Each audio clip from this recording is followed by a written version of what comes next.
सब कोशिकांग नहीं है, कोशिका का अंग है। ये सब कहाँ पाया जाता है? कहाँ पाया जाता है? आपको बताए हैं कि कोशिका शरीर के आधारभूत संरचनात्मक एवं क्रियात्मक इकाई को कोशिका कहते हैं। परिभाषा हो चुका है। कोशिका का खोज किसने किया? कब किया? 1645 में। उसके बाद जो है वह कैसा कोशिका था? जीवित कोशिका का खोज किसने किया? कब किया? 1674। यहाँ तक नहीं। अब आपको बोलते हैं सबसे दुनिया का सबसे बड़ा कोशिका और दुनिया का सबसे छोटा कोशिका। उसके बाद मानव शरीर का सबसे बड़ी कोशिका या इंग्लिश में बोलेंगे तो ओवम। मानव शरीर का सबसे छोटी कोशिका इंग्लिश में बोलेंगे तो स्पर्म। क्या होगा? स्पर्म। मानव शरीर का सबसे लंबी कोशिका तंत्रिका तंत्र की लंबाई लगभग 1 मीटर से अधिक होता है। तंत्रिका कोशिका जो है हमारे मस्तिष्क में पाया जाता है। यानी जितना नस बना हुआ है हमारे शरीर का नस ये तंत्रिका कोशिका का ही बना हुआ है। कोई दिक्कत? आप सबको जानते हैं हमारा शरीर किसका बना है? शरीर बना है कोशिका का। इसमें स्पेशल कोशिका है आपका तंत्रिका तंत्र। तंत्रिका तंत्र से बनता है पूरे नस और मस्तिष्क। कोई दिक्कत नहीं ना? अब आपको जो है सूक्ष्मदर्शी का खोज किसने किया? सबसे पहले सूक्ष्मदर्शी का खोज किया और देखने घूरता था सब जगह की कौन सी है। सूक्ष्मदर्शी होता क्या है कि छोटका वस्तु बड़ा दिखाई देता है कि नहीं? कोशिका बहुत छोटा था, बहुत छोटा, नंगी आंखों से दिखाई नहीं देता था। इसीलिए कोशिका का खोज बहुत पहले नहीं हुआ। लेकिन जब रॉबर्ट हुक नामक वैज्ञानिक सूक्ष्मदर्शी का खोज किया तो जहाँ सब कुछ को बड़ा करके देखने जाता था। पिल्लू जो होता था उसको भी बड़ा करके देखता था। ऐसे ही करते करते हमारे शरीर को देखा। इस शरीर में चित्तीदार कुछ संरचना मिला जिसको वह कोशिका कहा और वह मृत कोशिका था। और तब जीवित कोशिका खोज किया लिवेनहॉर्न। तो सूक्ष्मदर्शी जो होता है आपका सूक्ष्मदर्शी 3 प्रकार, एगो सरल सूक्ष्मदर्शी, एगो संयुक्त सूक्ष्मदर्शी, एगो इलेक्ट्रॉन सूक्ष्मदर्शी। तो बोलिए संयुक्त सूक्ष्मदर्शी की आवर्धन क्षमता कितनी होती है? 2000 से 3000। संयुक्त सूक्ष्मदर्शी की आवर्धन क्षमता कितनी होती है? 2000 गुना। कोई दिक्कत नहीं? उसके बाद आपका इलेक्ट्रॉन सूक्ष्मदर्शी जिसको इंग्लिश में लोग कहते हैं इलेक्ट्रॉन माइक्रोस्कोप। इलेक्ट्रॉन सूक्ष्मदर्शी का खोज मतलब इलेक्ट्रॉन सूक्ष्मदर्शी का आवर्धन क्षमता कितना होता है? 50,000 से 2 लाख। इसका मतलब हुआ 50,000 से 2 लाख गुना। मतलब कोई भी वस्तु को है वह 50,000 गुना कर देगा। जैसे मान लीजिए अगर आप 1 इंची की वस्तु को देखिएगा, 1 इंची की वस्तु को, तो वो आपको 50,000 इंची का लखा देगा। समझ रहा बात? अगर मान लीजिए आप संयुक्त सूक्ष्मदर्शी से देखते हैं तो करते हैं 2000 से 3000 गुना। तो अगर आप एगो सूता को देखते हैं, सूता का, तो वो सूता आपको लगभग 2000 गुना बड़ा दिखाई देगा। समझ रहा बात? इसी कारण से आंख में अगर छोटा सा भी कण धस जाता है तो डॉक्टर के पास जाते हैं तो वह कण बड़ा एकदम ढप्पा जगती लखाता है। ढप्पा समझते हैं ढेला खेत में रहता है ओकरा जगती लखाता है और डॉक्टर आराम से देख लेता है। रोगी को भी दिखाता है। रोगी गार्जियन जो साथ में रहता है कहता है देखिए एक केत को ढेला है, कहता है एक को ढेला है तो आँख में को ढेला जाएगा तो पिटन जाएगा। तनियक रहता है बड़ा करके लखाता है। अपना नहीं लखाता है लेकिन डॉक्टर आसपास देख लेता है और तब उसका इलाज चालू करता है। कोई दिक्कत? आपको ई कोशिका हो गया, कोशिका पूरा बात। उसके बाद आपको बताए हैं, इसके बाद ये जो देख रहे हैं आप बोलिए ये क्या है? कोशिका। ये कोशिका हम गोल बनाए हैं। क्या कोशिका का आकार गोल होता है? नहीं। कोशिका का आकार कैसा होता है? कैसा होता है? कोशिका का आकार कैसा होता है? क्या होता है? यानी कोशिका का कोई निश्चित आकार नहीं है। अर्थात कोशिका जो है आपका अनियमित होता है, अनिश्चित आकार का होता है। तो कोशिका का आकार किसके अनुरूप होता है? उसके कोशिका का आकार उसके कार्य के अनुरूप होता है। जैसन काम करता है वैसन रूप वो धर लेता है। कौन? कोशिका। तो कोई कुछ कोशिका गोलाकार होता है कुछ कोशिका बेलनाकार होता है, कुछ कोशिका धागा जैसी लंबा होता है। तो सब कोशिका आकार अलग अलग होता है। क्वेश्चन आपको पूछेगा कोशिका का आकार किसके अनुरूप होता है? कोशिका का आकार उसके कार्य के अनुरूप होता है। कोई दिक्कत? इतना कोशिका के बारे में बता दिए हैं। अब आप चलिए, ये गोल पढ़ने के लिए हम लोग गोल बनाते हैं। बीच में कोशिका के बीच में क्या रहता है? कोशिका के बीच में क्या रहता है? आप केंद्रक के चारों ओर क्या रहता है? केंद्रक के चारों ओर कोशिका द्रव। केंद्रक के चारों ओर केंद्रक के चारों ओर क्या रहता है? जो अभी बना रहे हैं या क्या बना रहे हैं? कोशिका द्रव बना रहे हैं।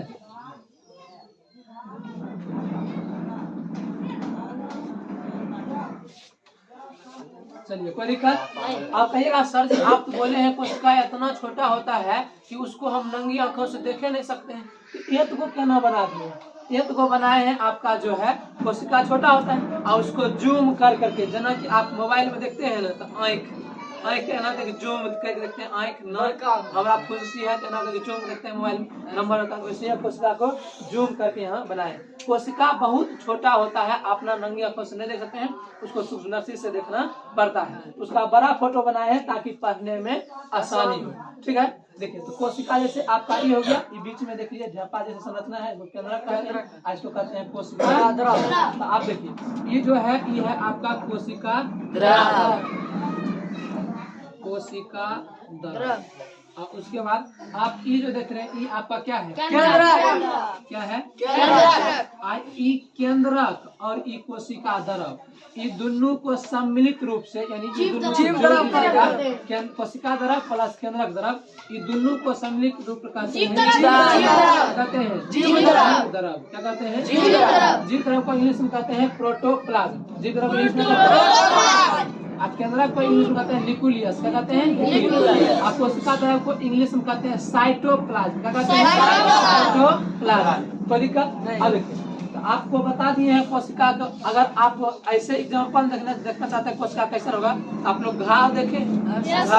घाव में जिस प्रकार घाव में खील होता है उसी प्रकार कोशिका में केंद्रक होता है। और जिस प्रकार घाव में खील के चारों ओर पील होता है इसी यहाँ केंद्रक के चारों क्या होता है? कोशिका द्रव। तो दोनों को मिला के आप बना देते हैं कौन सी? जीव द्रव बन गए। और कोशिका द्रव और केंद्रक, ये दोनों को सम्मिलित रूप से हम लोग जीव द्रव।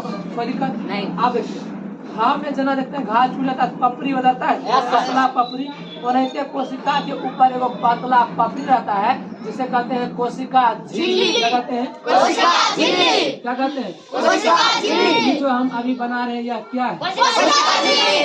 ये जो अभी हम बना रहे हैं कोशिका झिल्ली। एकरा पर तीर मार्क लिख दे, कोशिका झिल्ली। कोशिका झिल्ली। झिल्ली क्या कहते हैं? कोशिका झिल्ली। बोलिए कोई दिक्कत? आप बताइए कोशिका झिल्ली किस चीज का बना होता है? लिपिड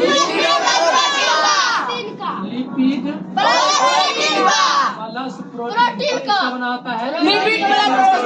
प्रोटीन का। कोई दिक्कत? कोशिका झिल्ली किसका बना होता है? लिपिड प्लस प्रोटीन का। हो गया।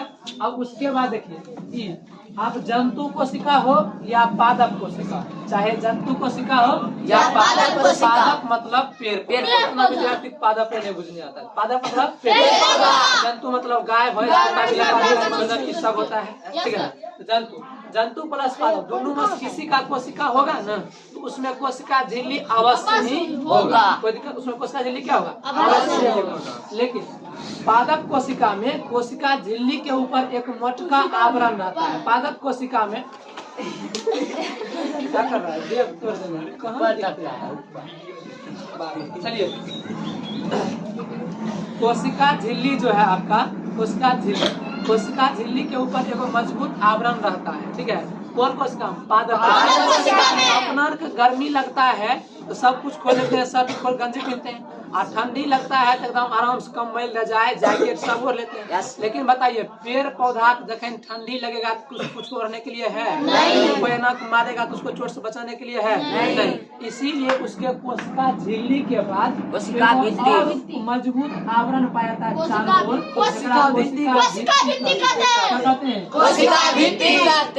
कोशिका भित्ति केवल पादप में होगा कि जंतु में? केवल पादप कोशिका में होगा। कोशिका भित्ति कहाँ होगा? केवल पादप कोशिका में होगा। कहते हैं कोशिका भित्ति। क्या कहते हैं? कोशिका भित्ति। कोशिका भित्ति। कोशिका भित्ति। बोलिए, कोशिका भित्ति का कौन सी बना होता है? सेल्यूलोज का। सेल्यूलोज का कोशिका भित्ति बना हुआ रहता है। अब इस कोशिका द्रव में कई अंग रहता है, छोटा छोटा रचना रहता है। इसी कोशिका में कई रचना रहता है, जिसे कोशिका का अंग या कोशिकांग कहते हैं। जिसे कोशिका का अंग या कोशिकांग कहते हैं। कोशिका आइए देखिए, आई में एगो कैप्सूल जैसी संरचना रहता है। किस लिए थी? आपको कैप्सूल जैसे पढ़ा दिए हैं। इसको क्या कहते हैं? माइटोकॉन्ड्रिया। क्या कहते हैं? माइटोकॉन्ड्रिया। यह जो है कैप्सूल जैसी संरचना होती है, कहाँ होती है? कोशिका में। यह कौन सी निर्माण करता है? निर्माण करता है। ऊर्जा। पूछेगा आपको माइटोकॉन्ड्रिया का क्या कार्य है? ऊर्जा निर्माण। ठीक है, ऊर्जा निर्माण करता है। ऊर्जा निर्माण करता है कौन? माइटोकॉन्ड्रिया। माइटोकॉन्ड्रिया क्या निर्माण करता है?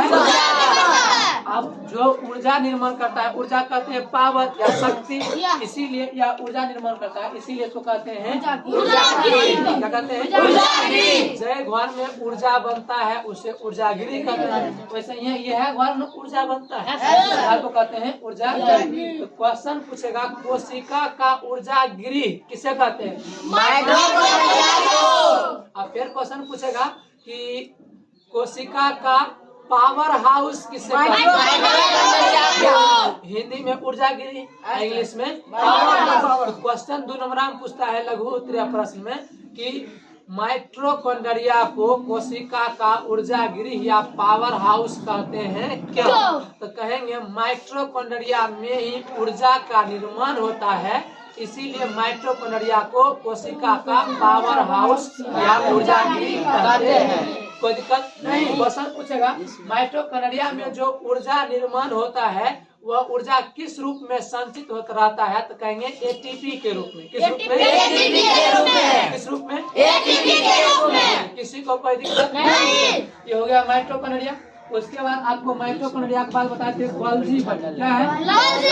Golgi body. सुनिए, गोल्जी बॉडी जो है यह लाइसोसोम भी बताए थे, ओकरा आगे ले लेंगे, पहले गोल्जी बॉडी पढ़ लेते हैं। ठीक है, सुनिए, तो गोल्जी बॉडी जो है, गोल्जी बॉडी गुच्छा की संरचना मुड़ी हुई होती है, ऐसा रहता है, इसको कहते हैं गोल्जी बॉडी। और गोल्जी बॉडी का काम है ऊर्जा का परिवहन करना। क्या करना? ऊर्जा का परिवहन करना। जैसे सुनिए, हमारा काम है पढ़ाना। हम दिन रात बोलते रहते हैं, हमको कहाँ बेसी ऊर्जा की जरूरत पड़ेगा? मुंह में जरूरत पड़ेगा ना, मुंह में। तो अब हमारे शरीर में, पूरा शरीर में कोशिका है, करोड़ों कोशिका है। अब सब जगह ऊर्जा बनता होगा, तो सब ऊर्जा हमारा मुंह पहुंचाता होगा कौन? गोल्जी बॉडी है कि नहीं? अब सुनिए, कभी कभी क्या होता है, लड़का जाता है दौड़ने के लिए, दौड़ने कहीं दौड़ा नहीं है तो वहाँ ऊर्जा ज्यादा पहुंचेगा नहीं। तो जब पहला दिन दौड़ल जाएगा और दूसरा दिन पहला दिन दौड़ल जाएगा, तब गोल्जी बॉडी को लगेगा कि इसको लगता है पैर में ऊर्जा का जरूरत है। तो पहला दिन दौड़ेगा, फिर दूसरा दिन दौड़ेगा, तब कहेगा नहीं, जरूरत है ये है, तो है ये है ऊर्जा। तो फिर दूसरा दिन होगा, तब तीसरा दिन से कहेगा कि चलो अब इसको पैर में खूब ऊर्जा भेजना है, तो ये ऊर्जा पहुंचाएगा पैर में। आराम से दौड़िएगा। आप सुनिए, कभी कभी होता है कि लड़का जाता है पहला दिन, और पहले दिन खूब दौड़ जाता है तो ऊर्जा गोल्जी बॉडी को पता नहीं है कि ये रोज दौड़ता है। अब वो पहले दिन दौड़ लिए, ऊर्जा था नहीं है ना, वहाँ लैक्टिक एसिड बन गया, अब गोड़ दर्द करेगा, उन्हें बाप हो मायगे करे जाएगा। समझ रहा बात? ये होता है उसको ऊर्जा। अब जैसे कि हम मान लीजिए कभी पढ़ना छोड़ देंगे, एकाएक पढ़ना चालू करेंगे, तो गोल्जी बॉडी को पता थोड़ी ना कि इसको मुंह फिर ऊर्जा की जरूरत पड़ेगा, कहीं पड़ जाएगा। 1-2 दिन धीरे धीरे पढ़ाएंगे, उसके बाद फिर स्पीड कर देंगे, तो गोल्जी बॉडी को पता हो जाएगा कि मुंह से कम करेगा, अभी तो पहुंचाना ऊर्जा चालू कर देगा। लेकिन कभी कभी जो है हम आएंगे, एकाएक पढ़ना चालू करेंगे 4-4 घंटा, गोल्जी बॉडी कहेगा दूर पगला, हमारा बता दी तब ऊर्जा पहुंचती हो। ऊर्जा पहुंचेबे नहीं करेगा, मुंह दर्द करना है चालू कर देगा, हंस पर आ जाएगा, मुंह दर्द कर। क्लियर है? ये हो गया आपका गोल्जी बॉडी। क्वेश्चन पूछेगा, गोल्जी बॉडी का कार्य क्या है? ऊर्जा का परिवहन करना, ऊर्जा को एक जगह से दूसरी जगह ले जाना, मुंह से गोड़ तक पहुंचाना, चाहे कहीं से कहीं तक ऊर्जा का पहुंचाना। उसके बाद एक होता है लाइसोसोम। लाइसोसोम जो है छोटी छोटी पुटिकाओं के रूप में संरचना रहती है। किसके किसके रूप में रहता है? पुटिकाओं के रूप में संरचना की है। और लाइसोसोम जो है आपका इसमें रहता है जल अपघटक एंजाइम। लाइसोसोम में क्या रहता है? और इस जल अपघटक एंजाइम में जीव द्रव को नष्ट करने की क्षमता रहता है। इस जल अपघटक एंजाइम में क्या रहता है? जीव द्रव को नष्ट करने की क्षमता रहता है। और जब इसमें जीव द्रव को नष्ट करने की क्षमता रहता है तो होता क्या है? इस सब अंग को देखते रहता है। माइटोकॉन्ड्रिया किस ऊर्जा बना रहा है, ये ऊर्जा परिवहन कर रहा है सब। अगर कोई अपना काम ठीक से नहीं किया, ये ओकरा बगल में नक जाएगा, तनी जल अपघटक एंजाइम छोड़ देगा, बस वो चीज गल जाएगा। इस सजा देने का काम यही करता है। और जब कभी ये कोशिका क्षतिग्रस्त होता है, नक मारते हैं तो चोट लग जाता है, कोशिका मर जाता है, तब ये लाइसोसोम फट जाता है। क्या होता है? फट जाता है। और जब ये लाइसोसोम फट जाता है, इससे जल अपघटक एंजाइम निकलता है और ये कोशिका को बचा देता है। इसीलिए जो ये फट जाता है खुद कोशिका को पचाता है, तो खुद फट गया, कोशिका को मार दिया। इसीलिए कहते हैं लाइसोसोम कहते हैं आत्महत्या की फट गया तो एटम बम कहते हैं। प्रश्न पूछेगा कि लाइसोसोम को कोशिका की आत्महत्या की थैली कहते हैं क्यों? तो कहेंगे जब कोशिका क्षतिग्रस्त हो जाता है तो लाइसोसोम अपने आप फट जाता है, जिससे जल अपघटक एंजाइम निकलता है और कोशिका पच जाता है। इसीलिए लाइसोसोम को आत्महत्या की थैली कहते हैं या कोशिका को एटम बम कहते हैं। कोई दिक्कत? लाइसोसोम को कोशिका का एटम बम कहते हैं। यहाँ तक हो गया आपका ये पूरा कोशिका, ये हो गया। उसके बाद आपका चलना है कौन सी में और क्या पढ़ाए थे? सेंट्रोसोम। पढ़ाए थे सेंट्रोसोम। सेंट्रोसोम भी इसी कोशिका धर्म में रहता है। यह कोशिका विभाजन का काम करता है। एक कोशिका से दो कोशिका बनाना रहता है, कौन करता है? सेंट्रोसोम। पूछेगा कोशिका विभाजन का काम कौन करता है? सेंट्रोसोम। कौन करता है? सेंट्रोसोम। चलिए यहाँ तक हम आपको पिछला क्लास में पढ़ा दिए। और कुछ है? नहीं। अब आपको पढ़ना है लवक। अब आपको क्या करना है? लवक। लवक किसे कहते हैं? इसको मिटा है, मिटा दिए बेकार, फिर से बना देते हैं। देखिए यह ध्यान दीजिए, ये जो गोल गोल बनाते हैं ये क्या है? कोशिका। ये हो गया आपका कोशिका। कोशिका के बीच में क्या रहता है? केंद्रक के चारों ओर कोशिका।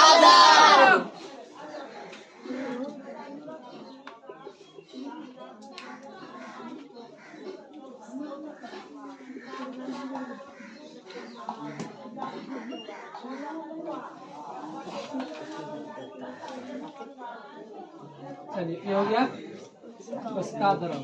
अब सुनिए, कोशिका द्रव में ही रहता है बेलन जैसी संरचना। कौन जैसी संरचना? जिससे हम लोग लवक कहते हैं। क्या कहते हैं? लवक। आपको पढ़ना है लवक। लवक यानी प्लास्टिक। लवक को इंग्लिश में कहते हैं plastic.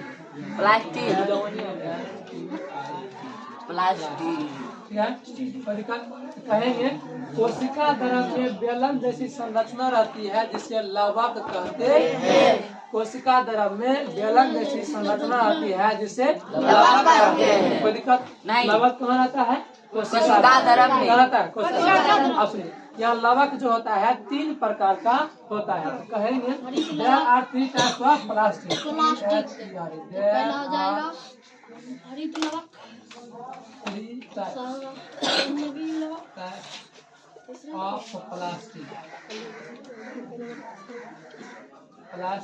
There are 3 types of plastic. यानी लवक 3 प्रकार के होते हैं।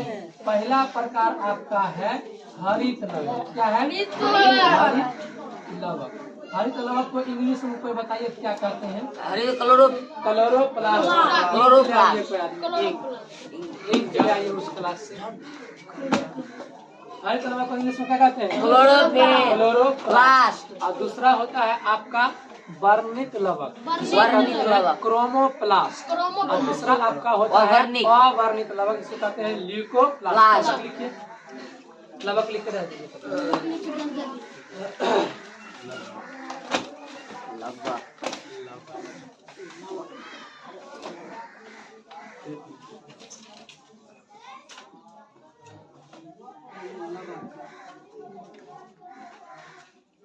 लवक लिख के डाल दो, लवक लिख के डाल दी। लवक इंग्लिश लिखो ना, प्लास्टिक इंग्लिश में काहे भागता है बिहारी, बिहारी लोग का सब इंग्लिश में भागते हैं, इंग्लिश को मजबूत करिए। प्लास्टिक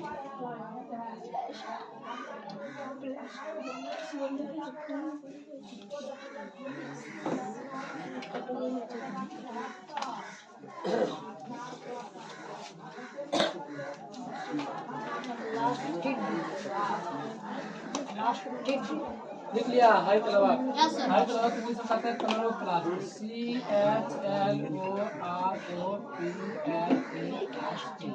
कलरो प्लास्ट। तो 2 नंबर आपका होता है वर्नी लवक। क्या होता है? वर्नी लवक। वर्नी लवक। इसको कहते हैं क्रोमोप्लास्ट।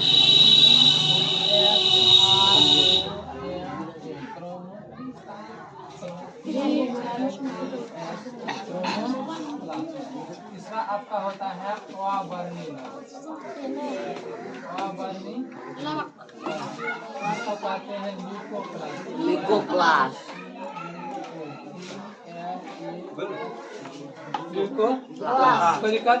लवक कितने प्रकार के? 3 प्रकार के। पहला हरित लवक या क्लोरोप्लास्ट, दूसरा वर्णी लवक या क्लोरोप्लास्ट, तीसरा वर्णिक लवक लिकोप्लास्ट। कोई दिक्कत नहीं। अब देखिए हरित लवक जो है ये रहता है आपका पत्ता, ठीक है? क्या रहता है? पत्ता में पत्ता में काला काला धब्बा जैसे संरचना रहता है, इससे हरित लवक। इसको पहले समझाएंगे, पहले लिखिए हरित लवक शरीर परिभाषा। की पहले लवक परिभाषा लिखिए। लवक ठीक है, कोशिका दरन में बेलन जैसी संरचना होती है इसे लवक कहते हैं। कोशिका दरन में बेलन जैसी संरचना होती है इसे लवक कहते हैं। कोशिका दरन में बेलन जैसी संरचना होती है इसे लवक कहते हैं। इसे लवक कहते हैं। कोशिका दरन में बेलन जैसी संरचना होती है इसे लवक कहते हैं।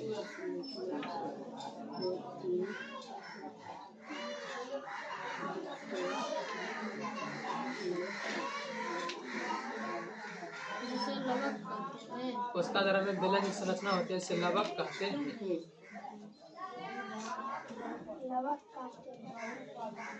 लवक 3 प्रकार के होते हैं। लवक 3 प्रकार के होते हैं, तीनों लिख लीजिए। 1 नंबर हरित लवक। लवक 3 प्रकार के होते हैं।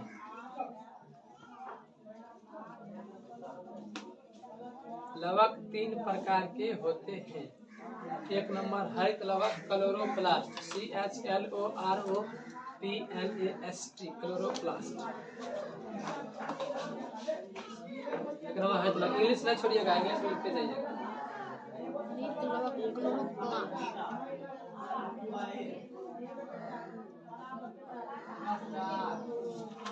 इनका 1 नंबर हरित लवक क्लोरोप्लास्ट। 2 नंबर क्या वर्णी लवक क्रोमोप्लास्ट। 3 नंबर अवर्णी लवक ल्यूकोप्लास्ट।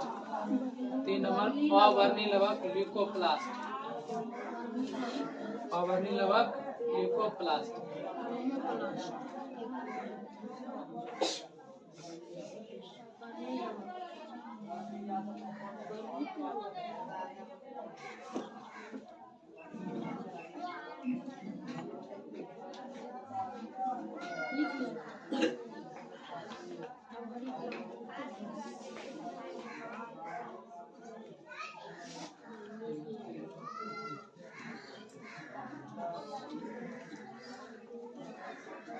क्या एक मिलेगा?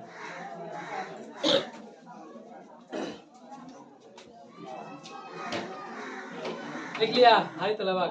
आप सब हरित लवक लिख के डैश दीजिएगा। हरित लवक लिख के डैश देना है। तीनों लिख लीजिएगा, उसके बाद हरित लवक लिख के दे दिए।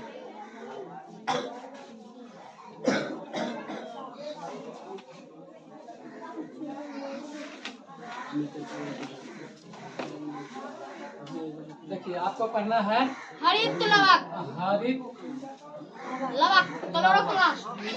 इंग्लिश में कहते हैं क्लोरोप्लास्ट, CHLOROPLAST। क्लोरोप्लास्ट। सुनिए क्वेश्चन आपको अभी क्वेश्चन कहेगा कि हरित लवक किसे कहेंगे? कहेंगे पत्ते के हरे भाग को हरित लवक कहते हैं। प्रकाश संश्लेषण की प्रक्रिया हरित लवक में ही में होता है। प्रकाश संश्लेषण आप लोग जानते हैं, Yes, sir. सेवन में पढ़ाए थे। प्रकाश संश्लेषण पौधा जिस विधि द्वारा अपना भोजन बनाता है उसे प्रकाश संश्लेषण कहते हैं। यानी पौधा अपना भोजन स्वयं बनाता है तो वह किस विधि द्वारा बनाता है? प्रकाश संश्लेषण द्वारा। प्रकाश संश्लेषण पे एगो स्पेशल परिभाषा लिखाए थे कि पत्ती में उपस्थित हरित लवक सूर्य प्रकाश की उपस्थिति में CO2 और H2O से अभिक्रिया करके कार्बोहाइड्रेट का निर्माण करता है, जिसे प्रकाश संश्लेषण कहते हैं। तो यह प्रकाश संश्लेषण कहाँ होता है? हरित लवक में होता है। कोई दिक्कत? तो क्वेश्चन पूछेगा पौधा का हरा रंग किसके कारण होता है? हरित लवक के कारण। यानी पौधा दुनिया में जितना पौधा है सब हरा होता है और सब में क्या होता है? हरित लवक होता है। हरित लवक की परिभाषा आप लोग याद कर लीजिए। कहेंगे पत्ती के हरे भाग को हरित लवक कहते हैं। पौधा के हरे भाग को हरित लवक कहते हैं। पौधा के हरे भाग को हरित लवक कहते हैं। प्रकाश संश्लेषण हरित लवक में ही होता है। पौधा के हरे भाग को हरित लवक कहते हैं और प्रकाश संश्लेषण हरित लवक में ही होता है। याद हुआ? एक बार और बोलते हैं। पौधा के हरे भाग को हरित लवक कहते हैं और हरित लवक में ही प्रकाश संश्लेषण होता है। कोई दिक्कत? हरित लवक खत्म। क्वेश्चन पूछेगा कि पेड़ पौधा का रंग हरा किसके कारण? हरित लवक के कारण। सुनिए, प्रकाश संश्लेषण हरित लवक में होता है, इसीलिए होना